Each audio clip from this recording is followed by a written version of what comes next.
Prime minister صاحب بہت شکریہ آپ نے وقت دیا. سر وہ یہ ذمہ داری بڑی کٹھن ہے خاص طور پہ پاکستانی حالات میں. اگر کوئی اور کنٹری ہوتی جہاں پہ پولیٹیکل اتنے پرابلمٹک مسائل نہ ہوتے ہیں, مطلب پاکستان میں جو پرائم منسٹر بھی ہے وہ ٹرم ہی پوری نہیں کر سکا, اس سے اندازہ لگا لیں. نگران پرائم منسٹر تو پھر بھی کر گئے, آپ تو شاید زیادہ بھی کر جائیں حالات کو دیکھتے ہوئے, یعنی کہ آپ کی انٹینشن یا خواہش ہوگی. لیکن کیسا لگا کہ پرائم منسٹر بننا ان کرٹیکل حالات کے اندر؟ 9 مئی بھی ہوا ہے, ویسے IMF کے مسئلے چل رہے ہیں اور قیادتیں جیلوں میں ہیں. ڈیٹیل میں جائے بغیر ان کی ہم اس پہ ضرور بات کریں گے. چیلنجنگ ہے. دیکھیں اس کے دو آسپیکٹ ہیں, پریولیج اور رسپانسبلٹی. جو پریولیج کا آسپیکٹ ہے اس میں بڑا چام ہوتا بھی ہے, لیکن جو رسپانسبلٹی والی شیڈ ہے نا, وہ جو آپ اس کو ریئلائز کرتے ہیں اور سنجیدگی سے اس پہ غور کرتے ہیں تو بڑا مشکل کام ہے. یہ اتنا آسان کام نہیں ہے, اتنا فزیکلی بھی ڈیمانڈنگ ہے, مینٹلی بھی ڈیمانڈنگ ہے, اور پھر جتنے بھی ظاہر ہے آپ کے نتائج ہیں اس کے کانسیکوینسز ہیں جس کی امپلیکیشنز 24 کروڑ لوگوں کے لیے آ رہی ہوتی ہیں, پولیٹیکل, سوشل, اکنامک, ہر قسم کے. تو ڈیمانڈنگ ہے, بہت ڈیمانڈنگ ہے. سر یہ اگرچہ یہ آپ کی وجہ سے نہیں ہے پروٹوکول یا اتنا پرائم منسٹر ہاؤس, کیونکہ آپ تو کیئر ٹیکر سیٹ اپ میں آئے ہیں, لیکن پاکستان جیسی کنٹری میں ایک جنرلی سوال میرے ذہن میں بھی آیا تو میں آپ سے پوچھ رہا ہوں. پاکستان جیسی کنٹری جو کہ ہم لفظ نہ بھی یوز کریں بھیک مانگتی ہے, لیکن بات تو یہی ہے کہ ہم پیسے مانگتے ہیں دوسروں سے. جو کنٹریز ہمیں دیتی ہیں, یہ میرا پرائم منسٹر ہاؤس میں کافی آنا, جو عمران خان صاحب کا بھی انٹرویو کیا تھا, اس کے علاوہ بھی بہت جو پروٹوکول ہے یہاں کا, اس سے گھبراہٹ نہیں ہوتی؟ مطلب ایز اے شہری, اب میں بالکل آپ کو ایز اے پرائم منسٹر نہیں اس پہ وہ کر رہا, گھبراہٹ نہیں ہوتی کہ یہ ہماری غریب ملک ہے اور یہاں کے آپ پیلسز دیکھیں اور یہاں کا پروٹوکول پرائم منسٹر کا دیکھیں تو آپ کو لگتا نہیں جو الیکٹڈ پرائم منسٹر جو بھی ہے اس کو دیکھنا چاہیے کہ یار آپ 10 ڈاؤننگ اسٹریٹ کو دیکھیں, آپ ایون پریزیڈنٹ ہاؤس وہاں کا دیکھ لیں, یہ سب سے امیر ترین یہاں کی بلڈنگز آپ کو جو ہے وہ ایوان صدر, پرائم منسٹر ہاؤس ہی ملے گا, اور سب سے غریب ترین ملک ہے یہ.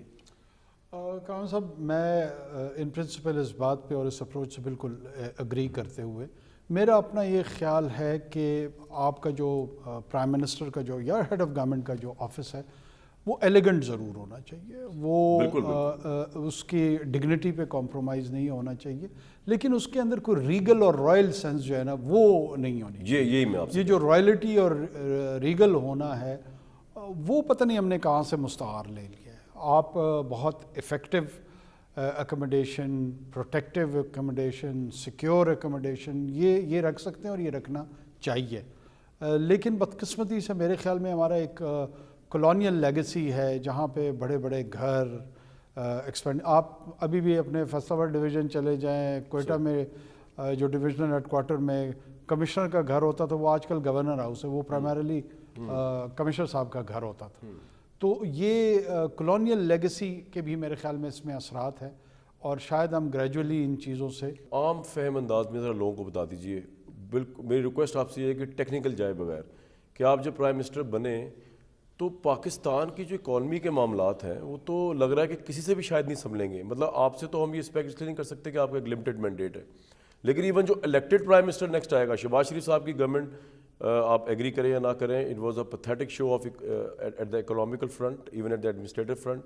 اس کے بعد جو نیکسٹ آ رہا ہے, یعنی کہ وہ لگا کہ عمران خان سے بھی زیادہ ڈبو دیا معیشت جو شہباز شریف نے. اب جو نیکسٹ آ رہا ہے اس کے لیے اور مشکل حالات ہیں.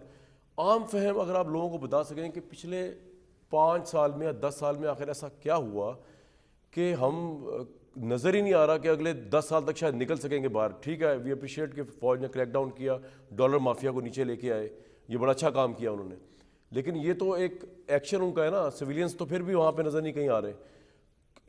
کتنا بڑا چیلنج ہوگا نیکسٹ پرائم منسٹر کے لیے, اور آپ کو کیا نظر آیا کتنا بڑا پرابلم کھڑا ہوا ہے اکانومی کا جب آپ پرائم منسٹر بنے؟